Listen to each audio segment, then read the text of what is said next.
আমরা সবাই শিক্ষানবিশ আইনজীবী 1914 জনের রেজাল্ট পাবলিশ করে বার কাউন্সিল আবার সেই রেজাল্ট বাতিল করে, যা আইনের ব্যতয় এবং দুর্নীতির মাধ্যমে এই রেজাল্ট পাবলিশ করে।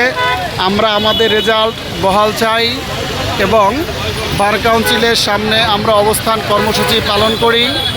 আমরা প্রধানমন্ত্রী দেশ নায়ক জনাব তারেক রহমান স্যারের কাছে আকুল আবেদন, আমাদের প্রতি অবশ্যই সদয় হবেন এবং দুর্নীতির বিরুদ্ধে জিরো টলারেন্স ঘোষণা করেছেন এবং তিনি দুর্নীতির বিরুদ্ধে রুখে দাঁড়াবেন। আমাদের রেজাল্টে যথেষ্ট প্রকার দুর্নীতি হয়েছে, আমরা এই দুর্নীতির রেজাল্ট মানি না, মানব না।